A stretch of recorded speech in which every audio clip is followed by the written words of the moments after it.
Lady Barberina, Henry James. 1. Es bien sabido que existen pocas vistas en el mundo más grandiosas que las avenidas principales de Hyde Park en una bonita tarde de junio. En eso se encontraban completamente de acuerdo dos personas que, un hermoso día de comienzos de ese mes, hace ahora 4 años, se habían situado bajo los grandes árboles en un par de sillas de hierro, esas grandes con brazos por las que, si no me equivoco, hay que pagar 2 peniques, y permanecían allí sentados, dejando a su espalda la lenta procesión del Drive y volviendo el rostro hacia el Row, que estaba mucho más animado. Estaban perdidos entre la multitud de observadores y pertenecían, al menos aparentemente, a esa clase de personas que, dondequiera que se hallen, tienden a encontrarse más entre los observadores que entre los observados.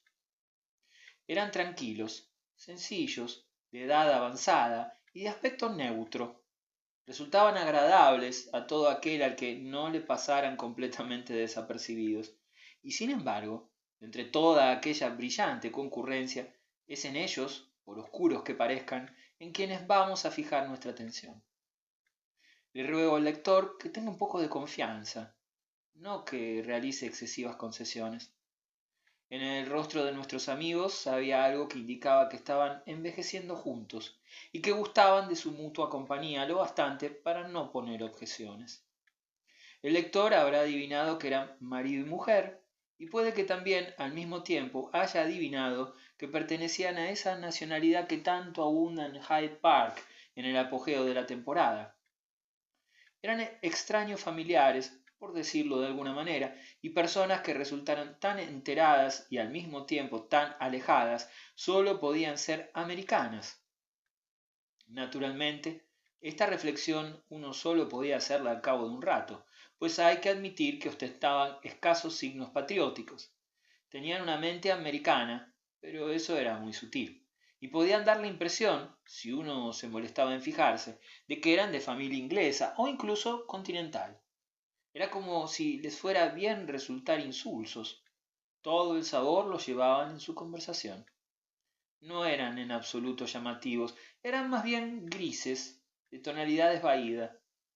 Si estaban interesados en los jinetes, en los caballos, en los paseantes, en la gran exhibición de salud, riqueza, belleza, lujo y ociosidad ingleses, era porque todo esto remitía a otras impresiones, porque tenían la clave de casi todo lo que necesitaba una respuesta, porque, en una palabra, estaban en condiciones de comparar. No habían llegado, solo habían vuelto, y su tranquila mirada expresaba mucho más el reconocimiento que la sorpresa.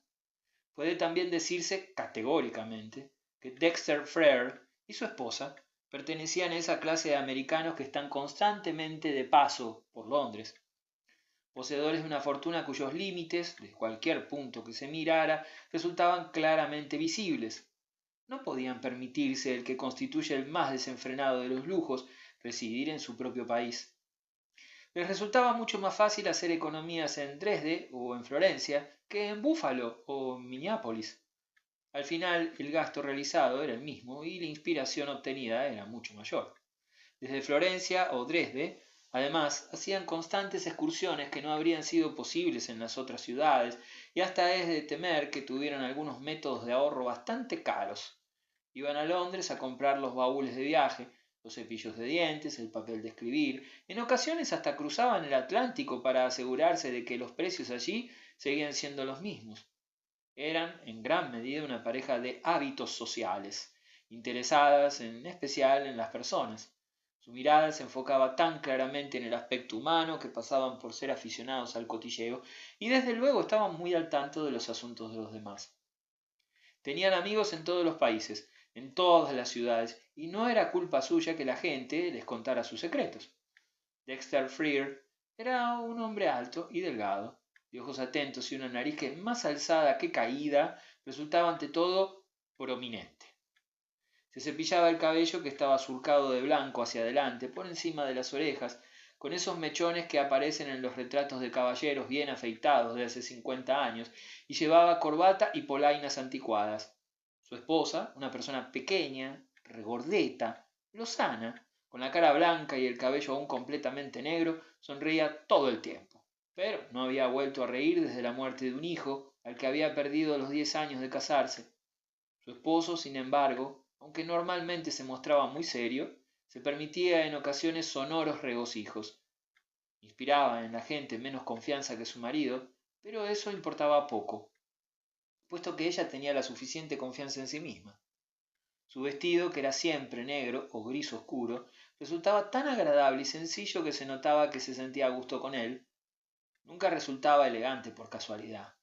Hacía las cosas con una intención cargada de sensatez, y aunque se hallaba en perpetuo movimiento por el mundo, tenía siempre el aspecto de estar completamente inmóvil. Elogiaban la rapidez con que daba su salita en una fonda en la que tan solo iba a pasar 1 o 2 noches, la apariencia de un apartamento habitado desde hacía mucho tiempo. Merced a unos libros, unas flores, unas fotografías y unas telas rápidamente dispuestas, casi siempre conseguía contar hasta con un piano. El lugar casi parecía recibido en herencia. La pareja acababa de regresar de América, donde habían pasado 3 meses y se sentían capaces de afrontar el mundo con esa euforia que produce comprobar que todo está tal como se lo imaginaban. Habían encontrado su tierra natal absolutamente ruinosa. Ahí está de nuevo, dijo el señor Frere, siguiendo con los ojos a un joven que pasaba por el Row, cabalgando lentamente. ¡Qué hermoso pura sangre! La señora Frere tan solo hacía preguntas ociosas cuando quería ganar tiempo para pensar. En aquel momento no tenía más que dirigir la mirada para ver a quién se refería su esposa. El caballo es demasiado grande, comentó en un instante. ¿Quieres decir que el jinete es demasiado pequeño?, replicó el marido, pero va montado en sus millones. ¿Millones? 7 u 8, según me han dicho. ¡Qué desagradable! En esos términos solía hablar de las grandes fortunas del momento la señora Frere. Me gustaría que nos viera, añadió. Nos ve, pero no quiere mirarnos. Les da algo de apuro. No se encuentra cómodo. ¿Apuro por ese enorme caballo? Sí, y por su gran fortuna. Se siente algo avergonzado de ella. Entonces ha venido al lugar menos apropiado, dijo la señora Frere. No estoy tan seguro. Aquí encontrará gente más rica que él y otros caballos grandes en abundancia, y eso lo animará. Puede también que esté buscando a esa chica. ¿Esa de la que nos han hablado? No puede ser tan idiota. No es idiota, dijo Dexter Frere. Si piensa en ella, tiene un buen motivo. Me pregunto qué diría Mary Lemon. Diría que le parece bien lo que él haga. Piensa que no puede equivocarse. Lo adora. No estoy tan segura. Si se lleva a casa una esposa que la desprecia. ¿Y por qué tendría que despreciarla esa chica? Es una mujer encantadora. La chica nunca lo sabrá, y si lo supiera daría igual, lo despreciaría todo. No lo creo, cariño. Algunas cosas le gustarán mucho, todo el mundo la tratará muy bien. Aún los despreciaría más. Pero estamos hablando como si todo estuviera ya decidido, y no lo creo en absoluto, comentó la señora Frere. Bueno, seguro que algo así ocurrirá antes o después, replicó el marido, volviéndose ligeramente hacia el delta que se forma, cerca de la entrada al parque, en la bifurcación de los dos grandes paseos, el Drive y el Row. Nuestros amigos habían dado la espalda, como he mencionado, al solemne giro de las ruedas y a la espesa masa de espectadores que habían elegido ese lado del espectáculo. Esos espectadores se hallaban en aquel momento sacudidos por un impulso unánime. Lo expresaban claramente el correr las sillas hacia atrás, el arrastre de pies, el susurro de telas y el creciente murmullo de voces.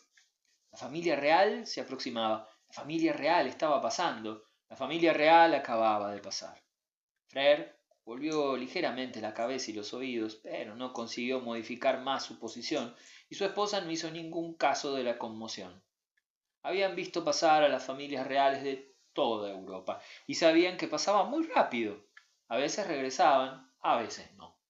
En más de una ocasión las habían visto pasar por última vez.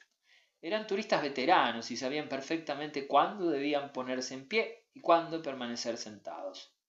El señor Frere continuó con su argumentación. Algún joven lo hará, seguro, y alguna de estas chicas asumirá el riesgo. Por aquí, cada vez más, tienen que ir asumiendo riesgos. Las chicas estarán encantadas, no me cabe duda. Hasta el momento han tenido muy pocas oportunidades, pero no quisiera que Jackson fuera el primero. Pues sabes que yo sí, dijo Dexter Frere. Será muy divertido. Para nosotros tal vez, pero no para él. Se arrepentirá y será desdichado. Es demasiado joven. ¿Desdichado? Nunca. No tiene capacidad para la desdicha y por eso se puede permitir el riesgo. Tendrá que hacer importantes concesiones, observó la señora Frere. No hará ninguna. Me gustaría verlo. Admite, pues, que será divertido, que es lo que te estoy discutiendo.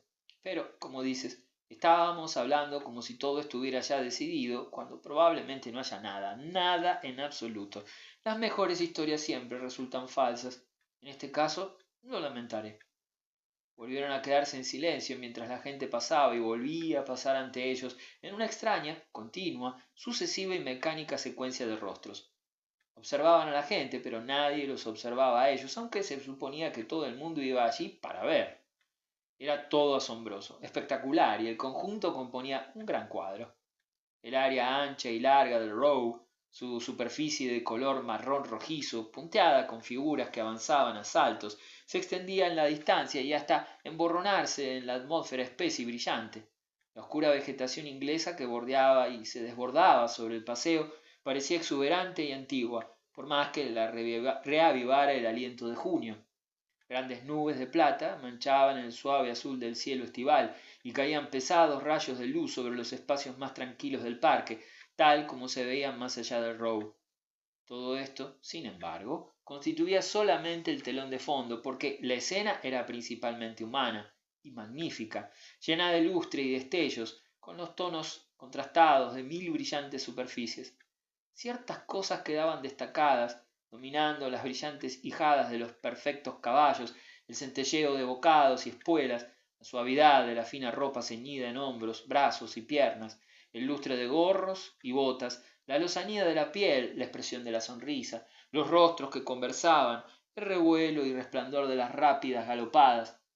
Había rostros por todas partes que causaban sensación, en especial las bellas caras de las mujeres subidas a sus altos caballos, algo coloradas bajo el rígido gorro negro, y la figura almidonada, pese a lo definido de las curvas en el ceñido traje. El pequeño y duro casco, la cabeza pulcra y arreglada, el cuello recto, la firme armadura cortada por el sastre y el físico sano y radiante, todo ello les daba el aspecto de amazonas a punto de lanzarse a la carga en su caballo.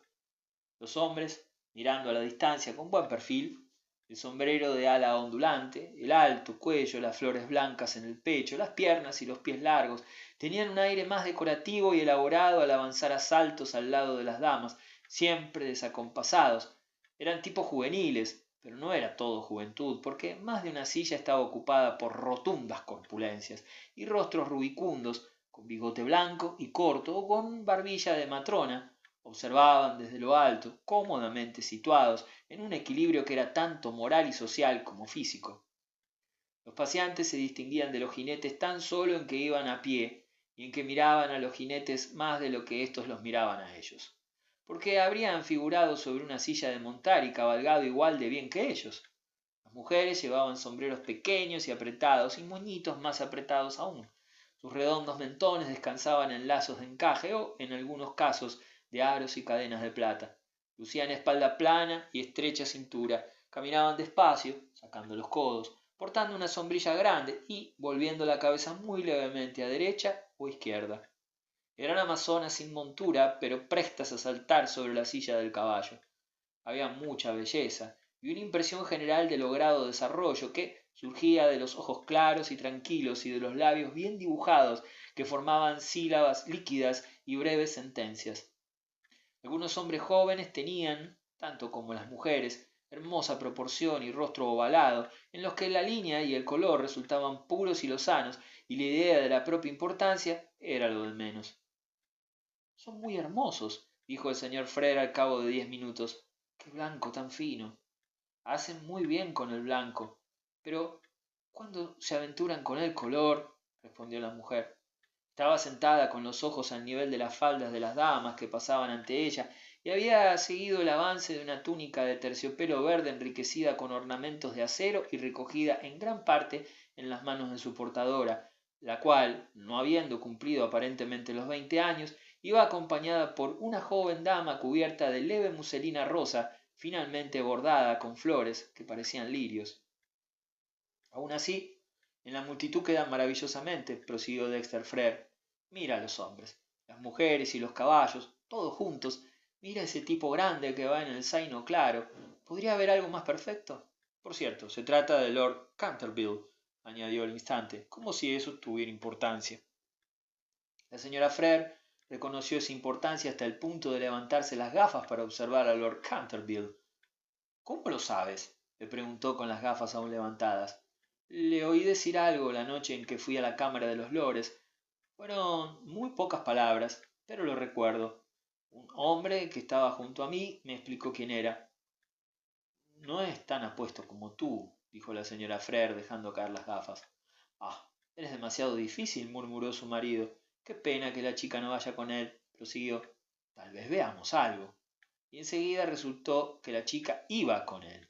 El noble mencionado había avanzado lentamente desde el comienzo, pero justo delante de nuestros amigos se detuvo para mirar detrás de él, como si esperara por alguien. En el mismo instante un caballero que iba por el paseo llamó su atención, así que avanzó hasta la barrera que protege a los caminantes y se detuvo en ella, inclinándose un poco en la silla para hablar con su amigo, que estaba apoyado contra la barandilla.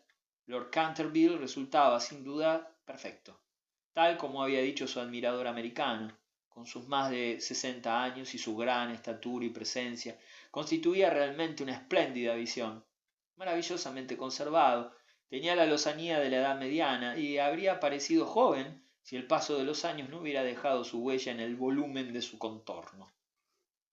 Iba vestido de pies a cabeza con prendas de un gris radiante y coronaba su hermoso semblante rubicundo con un sombrero blanco cuyas majestuosas curvas eran un triunfo de la elegancia. Sobre el fuerte pecho se extendía una exuberante barba de color gris, pese a algunos mechones con la que combinaba a la perfección el pelaje de su admirable montura. No dejaba sitio, en el ojal superior, para la acostumbrada gardenia, pero esto importaba relativamente poco, pues la frondosidad de la barba ponía ya la nota tropical. Horcajadas sobre su magnífico corcel, con el grueso puño calzado con un guante gris perla y posado sobre el amplio muslo, el rostro animado por una alegre indiferencia y reflejando en toda su magnífica superficie la suave luz del sol. Lord Canterville daba la imagen, sin duda, de ser un hombre imponente y, clara, indiscutiblemente, todo un personaje. Al pasar, la gente casi se detenía a observarlo, pero su espera duró poco porque casi de inmediato se reunieron con él dos guapas muchachas con tan buena planta, por emplear la expresión de Dexter Frere, como él. Se habían detenido un instante a la entrada del Row y avanzaban ahora una al lado de la otra con el mozo de cuadra justo tras ellas. Una de ellas era más alta y de mayor edad que la otra, y resultaba evidente, con solo mirarlas, que eran hermanas.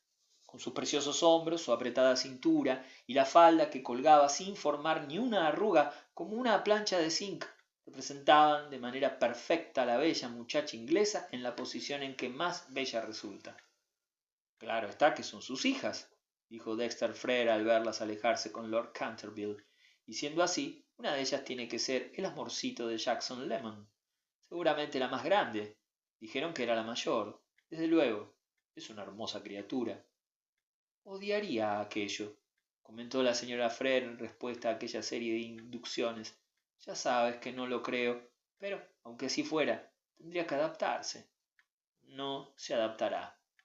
Parece tan condenadamente feliz, ahí puesta a mujeriegas, prosiguió Dexter Frere, sin prestar atención a la réplica de su esposa. ¿No se supone que son muy pobres? Sí, lo parecen. Y siguieron con los ojos al distinguido trío en el momento en que, en compañía del mozo, tan distinguido a su manera como cualquiera de ellos, emprendieron un medio galope.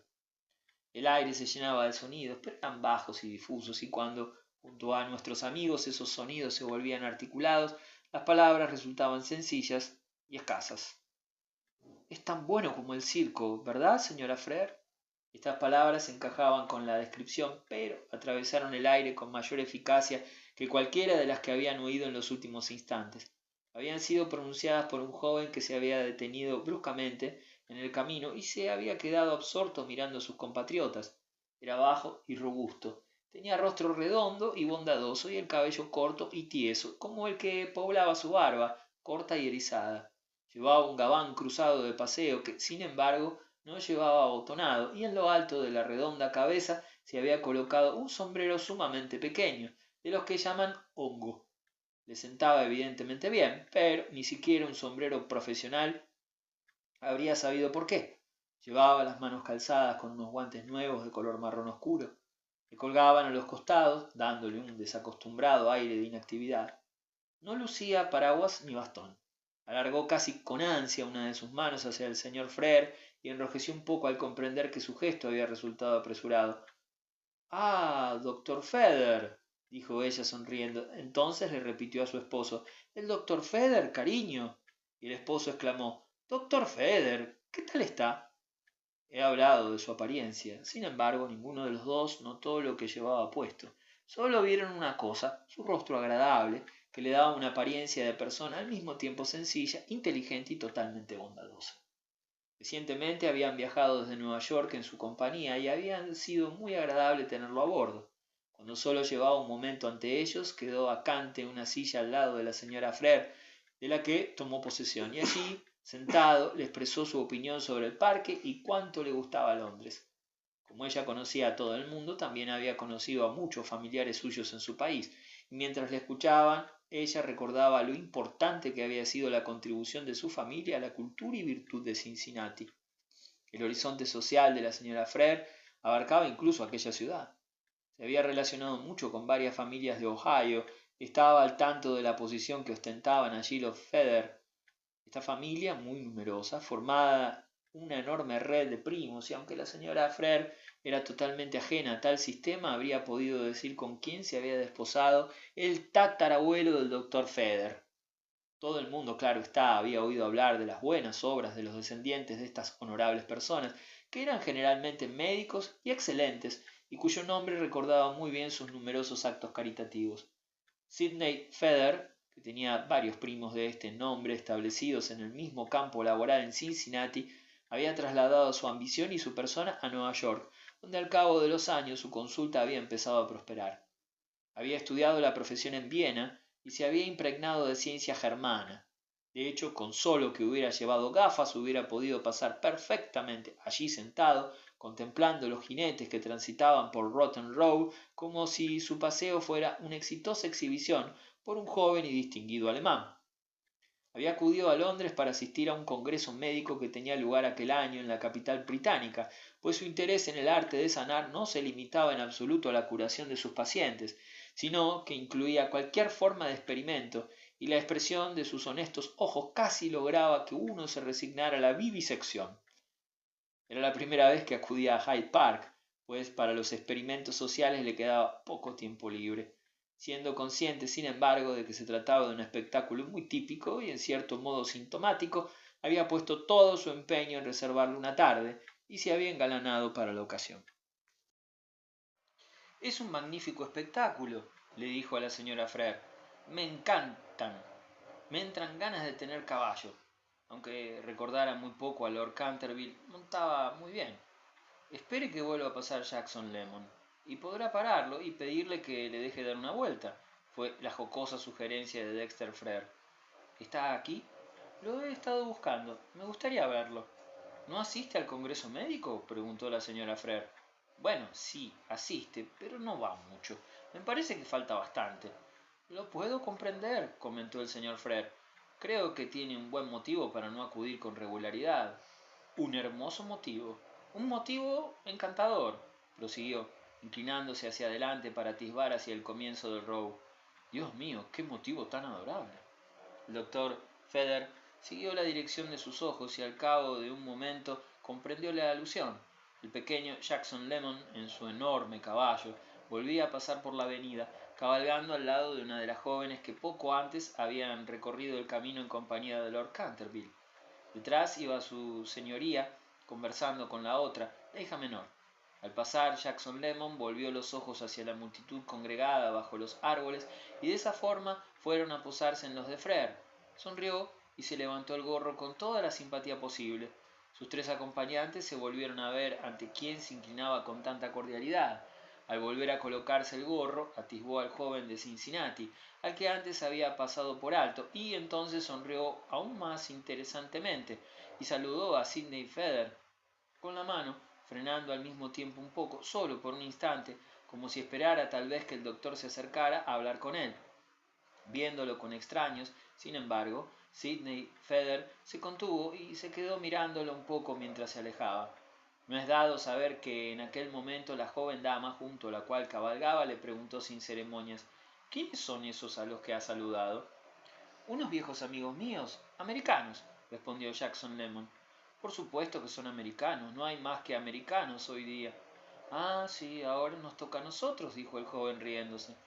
Pero eso no explica quiénes son, prosiguió su acompañante. ¿Tan difícil es decir quiénes son los americanos? Añadió antes de que él tuviera tiempo de responder. Dexter Frere y su esposa. No hay dificultad ninguna en ello. Todo el mundo los conoce. No he oído hablar de ellos nunca, repuso la joven inglesa. Ah, eso es culpa suya. Le aseguro que todo el mundo los conoce. ¿Y conoce todo el mundo al hombrecito de cara gordita al que ha lanzado un beso con la mano? No le he lanzado ningún beso con la mano, pero lo habría hecho si lo hubiera pensado. Es un gran amigo mío, un colega que estudió en Viena. ¿Cómo se llama? Doctor Feder. La acompañante de Jackson Lemon se quedó un momento callada. ¿Todos sus amigos son médicos?, preguntó después. No, algunos se dedican a otros negocios. ¿Todos tienen algún negocio? La mayoría, salvo dos o tres, como Dexter Frere. Dexter Frere. Creí que lo había llamado Doctor Frere. El joven lanzó una risotada. Me ha oído mal. Tiene usted la cabeza llena de doctores, Lady Barb. Me alegro, respondió Lady Barb, dándole con las riendas a su caballo, que se alejó a saltos. Bueno, sí, el motivo es encantador, observó el doctor Feder, sentado bajo los árboles. ¿Va a casarse con ella?, preguntó la señora Frere. ¿Casarse con ella? Espero que no. ¿Por qué espera que no? Porque no sé nada de ella, y quiero saber algo sobre la mujer con la que se casa. Supongo que le gustaría que se casara en Cincinnati, replicó livianamente la señora Frere. Bueno, el lugar no me importa mucho, pero quiero conocerla primero. El doctor Feder se mostró rotundo. Teníamos la esperanza de que usted lo supiera todo al respecto, comentó el señor Frere. No, no estoy al corriente. Nos ha asegurado una docena de personas que no se ha separado de ella durante el último mes, y eso en Inglaterra parece que quiere decir algo. ¿No le ha hablado de ella cuando se han visto? No, solo me habló del nuevo tratamiento de la meningitis espinal. Estaba muy interesado en la meningitis espinal. Me preguntó si hablará de ese asunto con Lady Barb, comentó la señora Frere. ¿Quién es ella, de todas formas?, preguntó el joven. Lady Barberina Clement. ¿Y quién es Lady Barberina Clement? La hija de Lord Canterville. ¿Y quién es Lord Canterville? Eso mejor se lo explica Dexter, dijo la señora Frere. Así pues, Dexter le contó que el marqués de Canterville había sido en su día un gran cazador y un gran ornamento de la sociedad inglesa, y en más de una ocasión había ostentado altos cargos en la casa de su majestad. Dexter Frere conocía todas esas cosas, como su señoría se había casado con una hija de Lord Turner, una mujer muy seria, inteligente y hermosa, que le había redimido de las extravagancias de la juventud y le había entregado en rápida sucesión una docena de pequeños inquilinos para las habitaciones infantiles de Pasterns, que era, como sabía también el señor Frere, el nombre de la residencia principal de los Canterville. El marqués era Tory, pero era muy liberal para ser Tory y muy popular en la sociedad en general. Era apuesto y de natural bondadoso. Sabía cómo ser simpático sin dejar de ser un gran señor. Tenía la inteligencia suficiente para hacer un discurso de vez en cuando y estaba muy comprometido con los viejos y nobles objetivos ingleses, así como con muchas de las nuevas mejoras, la limpieza de las carreras, la apertura de los museos en domingo, la promoción de los cafés, las últimas ideas de ensañamiento. Era contrario a la extensión del sufragio, pero tenía el cerebro lleno de reformas de saneamiento. Por lo menos en una ocasión se había dicho de él, y creo en letras de imprenta, que era el hombre adecuado para transmitir a la mentalidad del pueblo la impresión de que la aristocracia británica era todavía una fuerza viva.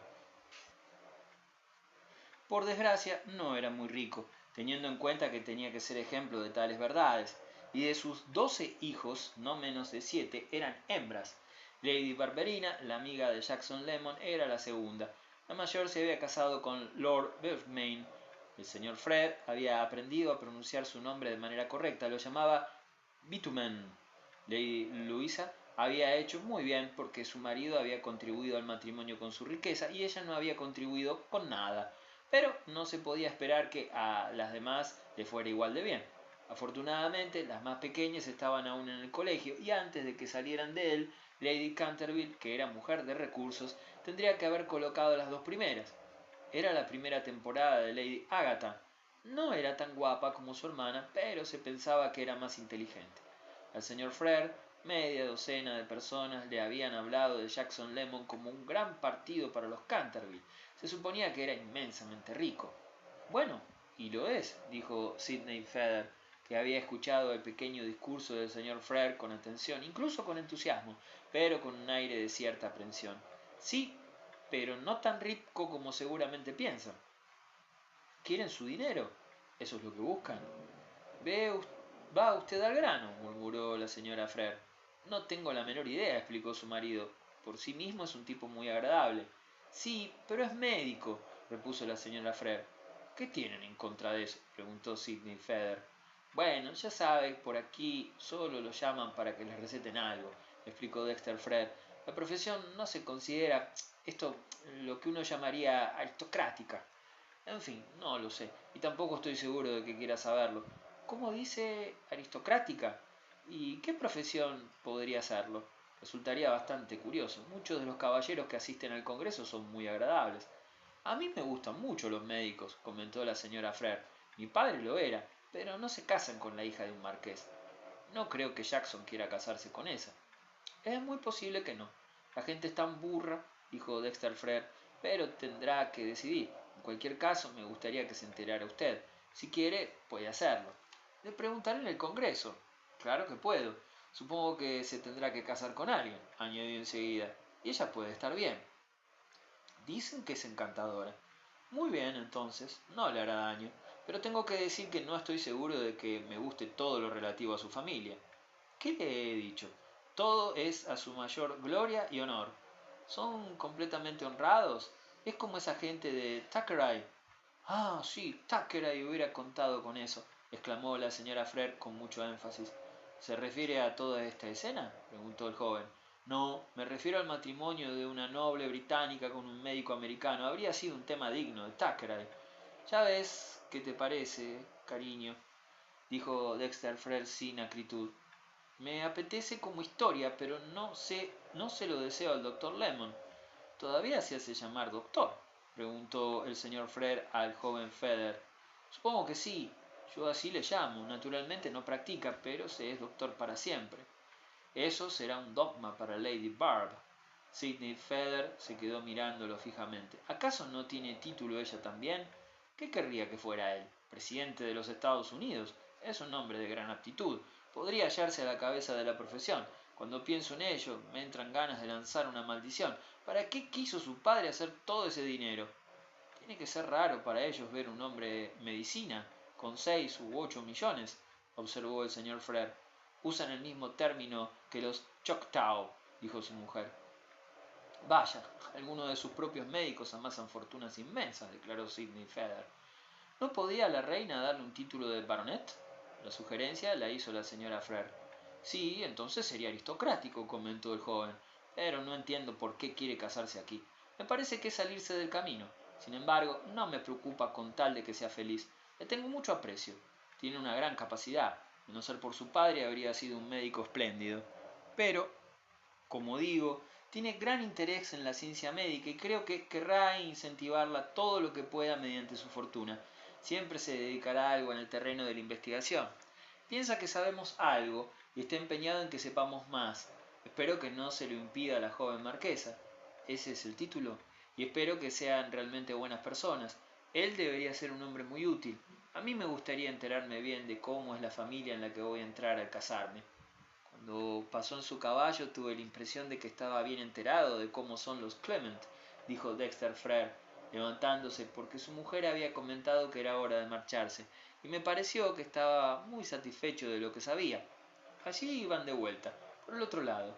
¿Viene con nosotros o se queda? Vaya a preguntarle y después venga a contárnoslo a Sherman Street. Esta fue la orden con la que la señora Frere se despidió de Sidney Feather. Debería venir él mismo, dígaselo, añadió su esposo. Bueno, creo que me quedaré, dijo el joven cuando sus acompañantes se fundieron con la multitud que en aquel momento marchaba hacia las cancelas. Él se dirigió hacia la barrera y permaneció en pie junto a ella y vio al doctor Lemon y a sus amigos que se habían detenido a la entrada del Row, donde parecía que se disponían a separarse. La despedida llevó un buen rato y Sidney Feather cobró interés. Lord Canterville y su joven hija se entretuvieron hablando con dos caballeros que también iban a caballo, que miraban mucho hacia las patas del caballo de Lady Agatha. Jackson Lemon y Lady Barberina se encontraban uno frente al otro muy próximos y ella, inclinándose ligeramente hacia adelante, acariciaba el cuello del caballo bayo de su acompañante, que se había arrimado al de ella. Desde la distancia parecía que él hablaba y que ella escuchaba sin decir nada. Ah, sí, está cortejando, pensó Sidney Feather. De pronto el padre se volvió para salir de Hyde Park y ella se fue con él hasta perderse de vista mientras el doctor Lemon volvía por la izquierda como dispuesto a iniciar un último galope. No había llegado muy lejos cuando vio a su confrère que le esperaba en la barandilla y repitió el gesto al que se había referido Lady Barberina como un beso en la mano, aunque habría de decir que a los ojos de su amigo no tenía exactamente ese sentido. Cuando llegó hasta donde se encontraba Feather, tiró de las riendas. Si hubiera sabido que venías te habría dado un caballo, dijo.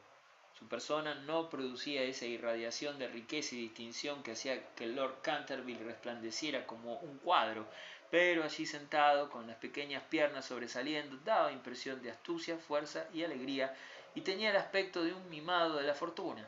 Tenía un rostro fino, despierto, delicado, la nariz primorosamente acabada, los ojos veloces, la expresión algo dura y un pequeño bigote bastante cuidado. No resultaba llamativo, pero sí agradable, y saltaba a la vista que se trataba de una persona decidida. ¿Cuántos caballos tienes? —¿40? —preguntó su compatriota en respuesta a su saludo. —Unos 500 —respondió Jackson Lemon. —¿Son tuyos los caballos de tus amigos, las 3 personas que iban contigo? —Míos. Esos tienen los mejores caballos de Inglaterra. —¿Te vendieron este? —prosiguió Sidney Feather sin variar el tono de sorna. —¿Qué opinión te merece? —preguntó el amigo sin dignarse responder. —Es un jamelgo viejo. Me extraña que pueda contigo. —¿Dónde te has comprado ese sombrero? —preguntó en respuesta el doctor Lemon. —En Nueva York. ¿Le pasa algo? ¿Es muy bonito? Me gustaría haberme comprado uno igual. Lo importante es la cabeza, no el sombrero. No me refiero en tu caso, sino en el mío. Pero hay algo muy profundo en tu pregunta. Tengo que meditarlo. No, no medites, dijo Jackson Lemon. Nunca llegaréis al fondo. ¿Qué tal lo estás pasando? Maravillosamente. ¿Has ido hoy? ¿Con los médicos? Nah, tengo un montón de cosas que hacer. Hemos tenido una discusión muy interesante. Yo hice algunas puntualizaciones. Me tenías que haber avisado. ¿Sobre qué eran? Sobre el matrimonio mixto de razas, desde el punto de vista. Y Sidney Feather se quedó un momento callado, ocupado en el intento de rascarle el morro al caballo de su amigo. Desde el punto de vista de la progenie, supongo. En absoluto, desde el punto de vista de los viejos amigos. ¡Al carajo los viejos amigos! Exclamó el doctor Lemon con jocosa ordinariez. ¿Es verdad que vas a casarte con una joven marquesa? El rostro del joven jinete se puso ligeramente rígido y fijó los ojos en el doctor Feather. ¿Quién te ha dicho eso? El señor y la señora Frere, a los que acabo de encontrar. Que los ahorquen. ¿Y quién se lo ha dicho a ellos? Muchísima gente, no sé quiénes. Pardiez, cómo chismorrean, exclamó Jackson Lemon con acritud. Me doy cuenta de que es cierto, por la manera en que lo dices. ¿Lo creen Frere y su mujer? Prosiguió Jackson Lemon con impaciencia. Quieren que vayas a verlos, podrás juzgar por ti mismo. Iré a verlos para decirles que metan las narices en sus asuntos. En Sherman Street, pero no me acuerdo del número. Lamento que la marquesa no sea americana, siguió Sidney Feather. Si nos casáramos, lo sería, repuso su amigo, pero no veo por qué te importa eso. Pues porque despreciará la profesión y no me gustará eso en tu esposa. Eso me afectará más a mí que a ti. Entonces, ¿es verdad? Dijo Feather en alto, más en serio, levantando la vista hacia su amigo. Ella no despreciará la profesión, respondo de ello. No te importará, ya estarás al margen de todo eso. No, no lo estoy. Me propongo trabajar mucho. Lo creeré cuando lo vea, dijo Sidney Feather, que no dejaba ni mucho menos de creerle, pero que consideraba conveniente adoptar aquel tono. No estoy seguro de que tengas derecho a trabajar. No deberías tenerlo todo. Deberías dejarnos el campo a los demás. Es el castigo que tienes que cumplir por ser tan rico. Serías famoso si hubieras continuado ejerciendo. Más famoso que nadie, pero ahora no lo serás. No puedes serlo. Algún otro lo será por ti. Jackson Lemon escuchó esto sin mirar a los ojos a su interlocutor, pero no como si los evitara, sino como si el largo tramo de Row, cada vez más despejado, le estuviera tentando y convirtiera la charla de su compañero en una rémora. Sin embargo, respondió con sentimiento y con bondad. Entonces espero que seas tú. E inclinó la cabeza ante una dama que pasaba a caballo por su lado.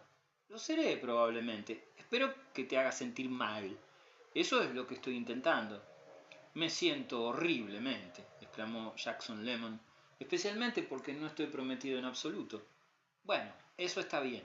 ¿Vendrás mañana? Siguió el doctor Feather. Lo intentaré, amigo mío, pero no te lo puedo asegurar. Hasta luego. Ah, estás perdido de todos modos, gritó Sidney Feather mientras el otro se alejaba. 2. Era Lady Marmaduke, la esposa de Sir Henry Marmaduke, la que había presentado a Jackson Lemon y a Lady Beauchemin, tras lo cual Lady Beauchemin lo había presentado a su madre y a sus hermanas. Lady Marmaduke también era transoceánica. Ella había sido para su marido, el baronet, la consecuencia más permanente de una gira por Estados Unidos. En la actualidad, al cabo de 10 años, conocía Londres mejor de lo que había conocido nunca Nueva York, así que le había resultado fácil convertirse en lo que ella denominaba la madrina social de Jack Lemmon. Tenía su propia opinión respecto a la carrera de él, y esta opinión encajaba dentro de un esquema social que, si el espacio lo permitiera, estaría encantado de exponer ante el lector en toda su magnitud. Ella quería añadir 1 o 2 arcos al puente cultural que le había permitido efectuar su tránsito desde América, y estaba convencida de que Jackson Lemon podía proporcionar los materiales.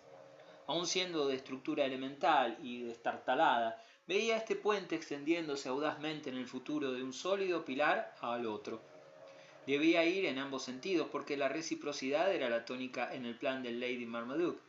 Tenía el convencimiento de que la fusión final era inevitable y de que aquellos que fueran los primeros en comprender la situación saldrían ganando. La primera vez que Jackson Lemon había cenado con ella le presentó a Lady Beauchemin, que era amiga íntima suya.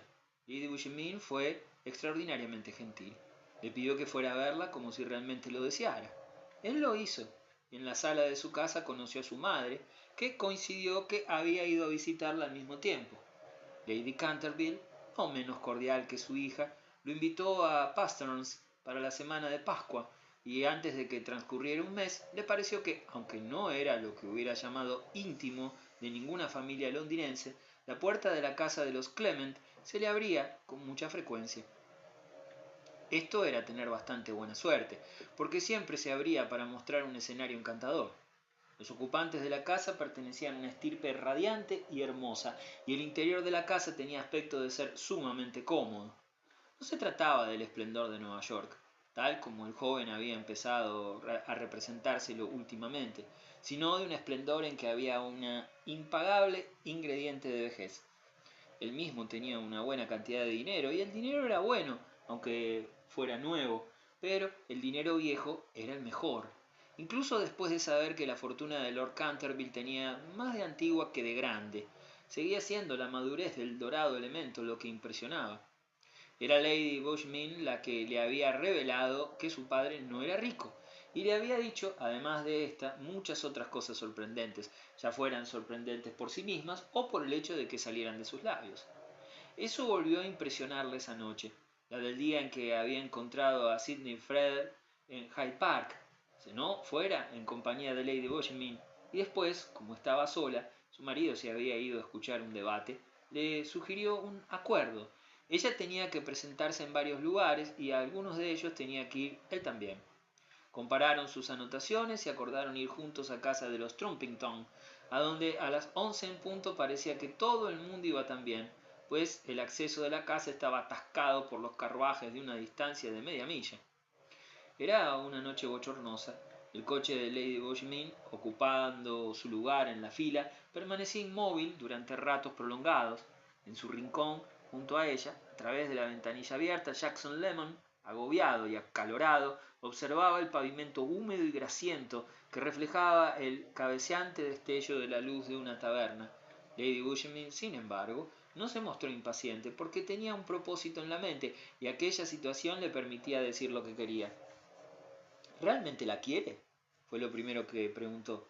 Bueno, creo que sí, respondió Jackson Lemon como si no entendiera la obligación de mostrarse serio. Lady Bushmin lo observó en silencio por un instante. Él notó su mirada y volviendo los ojos, merced a la luz de una farola de la calle, vio su rostro parcialmente oscurecido. No era tan guapa como Lady Barberina. Su semblante tenía una cierta dureza, el pelo de color muy claro y maravillosamente rizado, con rizos muy finos que tapaba casi los ojos, cuya expresión, sin embargo, junto con la de la afilada nariz y el brillo de algunos diamantes, emergía de la penumbra. No parece saberlo usted. No he visto nunca un hombre tan confuso e incómodo, observó entonces. Me presiona usted demasiado. Necesito tiempo para pensarlo, siguió diciendo el joven. Ya sabe que en mi país se nos concede mucho tiempo. Había en su manera de expresarse ciertas peculiaridades de las que era perfectamente consciente y que encontraba convenientes porque le protegían en una sociedad en que un americano solitario quedaba bastante expuesto. Le proporcionaban la ventaja que conseguía equilibrar ciertas desventajas. Tenía muy pocos americanismos naturales, pero el empleo ocasional de uno, discretamente elegido, le hacía parecer más simple de lo que realmente era, y tenía sus razones para desear ese efecto. Pero él no era simple, era sutil, circunspecto, sagaz y perfectamente consciente de que podía cometer errores. Existía el peligro de cometer un error en aquel momento, un error que podía resultar inmensamente grave. Lo único que había decidido era triunfar. Cierto era que para lograr un gran triunfo estaba dispuesto a correr riesgos, pero el riesgo debía considerarse y él ganaba tiempo mientras multiplicaba sus conjeturas y hablaba de su país. Puede tomarse un decenio si lo desea, dijo Lady Bushmin. No tengo ninguna prisa de convertirlo en mi cuñado, pero recuerde que ya habló conmigo. ¿Y qué dije? Dijo que Barberina era la muchacha más perfecta que había visto en Inglaterra. Ah, eso estoy dispuesto a afirmarlo. Me gusta como es. Eso me parecía. Me gusta mucho, con todas sus peculiaridades. ¿A qué se refiere con eso de peculiaridades? Bueno, ella tiene ideas peculiares, explicó Jackson Lemon en un tono sensato y suavísimo, y también tiene una manera peculiar de hablar. Ah, no puede esperar que hablemos tan bien como usted, exclamó Lady Bushmin. No sé por qué no. Algunas cosas las hacen mucho mejor. En cualquier caso tenemos nuestras costumbres y pensamos que son las mejores del mundo. Una de ellas consiste en no consentir que un caballero atienda durante 3 o 4 meses a una chica sin adquirir algún tipo de responsabilidad. Si usted no desea casarse con mi hermana, debería irse. O no debería haber venido, dijo Jackson Lemon. No puedo estar muy de acuerdo con eso porque me hubiera perdido el placer de conocerle. Pero le habría ahorrado esta tarea que tanto le desagrada. Preguntarle por sus intenciones no me desagrada en absoluto, me divierte muchísimo. ¿Le gustaría que su hermana se casara conmigo? Preguntó con sencillez Jackson Lemon. Si esperaba pillar desprevenida a Lady Bushmin, quedó decepcionado, porque ella estaba completamente preparada para implicarse. Me gustaría muchísimo. Opino que la sociedad inglesa y la americana deberían ser una sola. Me refiero a lo mejor de cada lado. Un gran todo. ¿Me permite preguntarle si fue Lady Marmaduke la que le sugirió a usted esa idea? Hemos hablado de ello con frecuencia.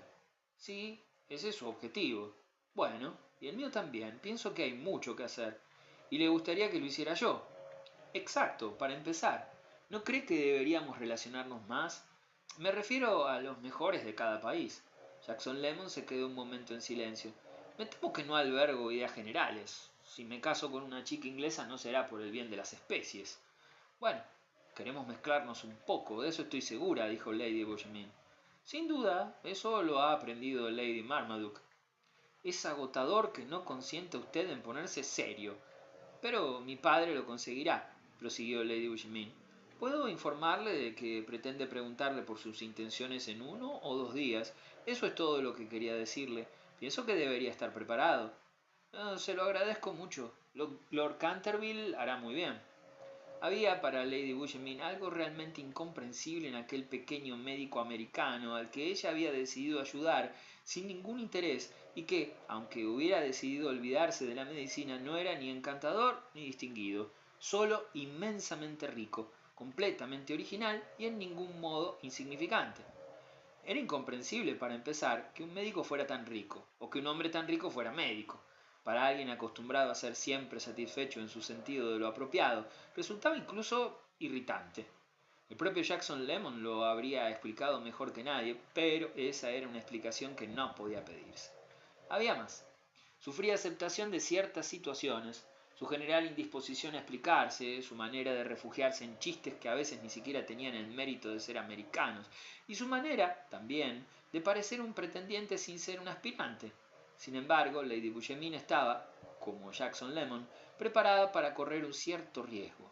Su reserva lo hacía escurridizo, pero eso era solo cuando una apretaba. Se enorgullecía de saber manejar a la gente con suavidad. Sin duda mi padre actuará con mucho tacto, dijo. Por supuesto, si usted no desea ser interrogado, siempre puede salir de la ciudad. Daba la impresión de que realmente deseaba facilitarle las cosas. No quiero salir de la ciudad, aquí disfruto demasiado para hacerlo, respondió su acompañante. ¿Y su padre? ¿No tendría derecho a preguntarme qué quiero expresar con eso? Lady Bushmin dudó. Estaba algo perpleja, pero enseguida exclamó: Él es incapaz de decir nada vulgar. Eso no respondía realmente a su pregunta, y él se dio cuenta de ello, pero un poco después, mientras la acompañaba del cupé a la alargada alfombra que bordeaba por 2 raídas cenefas de tela de rayas y 2 filas de lacayos, policías y deprimentes aficionados de ambos sexos, se extendía desde el bordillo de la acera al portal de los Trumpington. No tuvo inconveniente en comentarle a ella: Por supuesto, no aguardaré a que Lord Canterville venga a hablar conmigo. Se había esperado algún anuncio, como aquel por parte de Lady Bushmin, y juzgaba que su padre no haría otra cosa que cumplir con su deber. Sabía que debía tener preparada una respuesta para Lord Canterville, y le sorprendía no haber llegado aún a ninguna conclusión. La pregunta de Sidney Feather en Hyde Park le había hecho sentirse bastante perdido.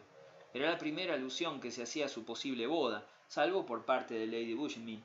Ninguno de los suyos estaba en Londres. Él era completamente independiente y aunque su madre se hubiera encontrado a su alcance, no habría podido consultarla sobre el asunto.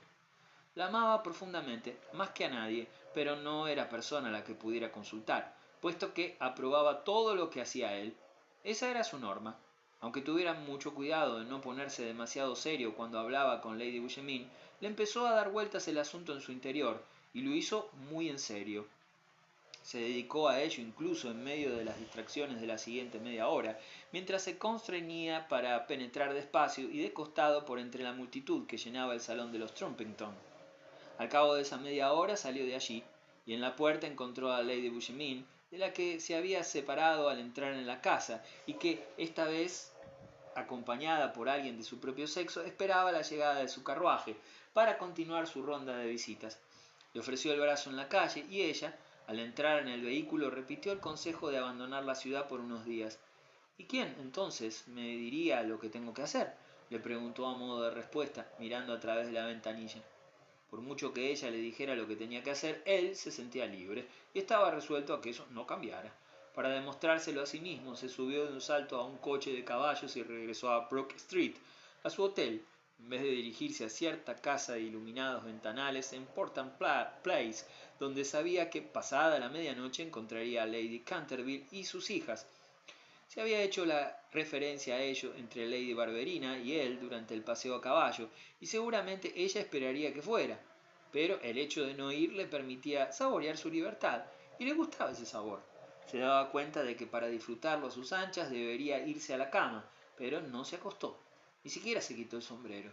Se paseó de un lado a otro del salón con la cabeza coronada por ese ornamento, con las manos en los bolsillos y bastante inclinado hacia atrás. Había unas cuantas tarjetas metidas en el marco del espejo que colgaban encima de la chimenea, y cada vez que pasaba a su lado le parecía distinguir lo que había escrito en una de ellas: el nombre de la señora de la casa, en Portland Place, el nombre de él, y en la esquina inferior izquierda las palabras «pequeño baile». Naturalmente había llegado el momento de aclararse las ideas. Lo haría al día siguiente.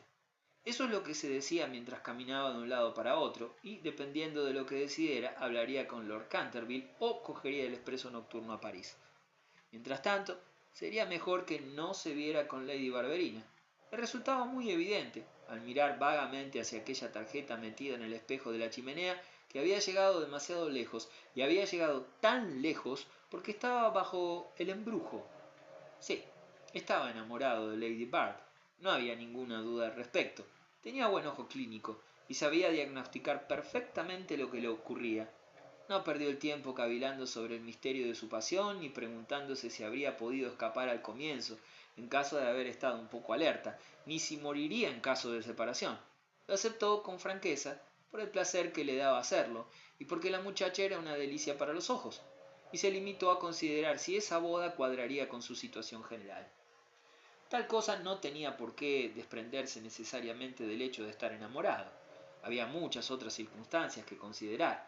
La más importante era el cambio no solo geográfico, sino social que supondría para su mujer y la readaptación que eso implicaría en la relación que él mismo tenía con sus cosas.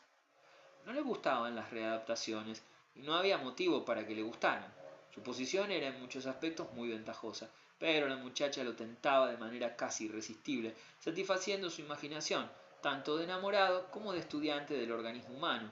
Era tan radiante, tan completa, y ostentaba un grado de perfección tan difícil de hallar. Jackson Lemon no era anglomaníaco, pero admiraba las condiciones físicas del inglés. La tez, el temperamento, el tejido, y Lady Barberina le impresionaba en forma flexible y virginal, como un maravilloso compendio de estos elementos. Había algo simple y robusto en su belleza. Tenía la serenidad de una vieja estatua griega, sin la vulgaridad de aquella sonrisilla moderna ni del preciosismo contemporáneo. La suya era una cabeza antigua, y aunque sus temas de conversación se restringieran por completo al período presente, Jackson Lemon estaba convencido de que en su alma tenía que haber una cierta sinceridad primitiva que encajaría bien con el molde del rostro. Se le imaginaba en el futuro como la hermosa madre de unos hermosos hijos en los que quedarían patentes los rasgos de la raza. A él le gustaría que sus hijos tuvieran esos rasgos, y era consciente de que para eso tenía que tomar sus medidas.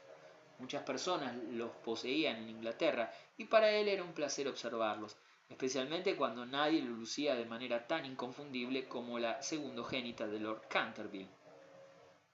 Sería un lujo poder llamar propia a tal mujer. No había nada tan evidente como eso, y no importaba que ella no tuviera una inteligencia asombrosa. La inteligencia asombrosa no formaba parte de la forma armoniosa ni de la tez inglesa. Iba asociada a la sonrisilla moderna, que era el resultado del nerviosismo moderno. Si Jackson Lemon hubiera querido una esposa nerviosa, por supuesto que la habría encontrado en su país, pero aquella muchacha alta y bonita, cuyo carácter, como su figura, parecía haberse formado principalmente cabalgando a lo largo del país, estaba hecha de manera diferente. En cualquier caso, ¿le traería cuenta, como decían en Londres, casarse con ella y llevársela a Nueva York? Volvía a hacerse esa pregunta. Se la volvía a hacer con una insistencia que habría puesto a prueba la paciencia de Lady Williamine si hubiera sido testigo de sus pensamientos. Ella se habría irritado más de una vez al verlo aferrado a su término del dilema, como si fuera posible que no le conviniera a un pequeño doctor americano casarse con la hija de un lord inglés. A los ojos de ella habría quedado mejor que él estuviera más convencido y que no diera tan por sentado el consentimiento de la familia de las damas. Veían el asunto de manera tan diferente. Jackson Lemon comprendía que, si se casaba con Lady Barberina Clement, sería porque le convenía a él y no a sus posibles cuñadas. Creía que actuaba en todo de acuerdo con su propia voluntad, una facultad por la que sentía el más profundo respeto.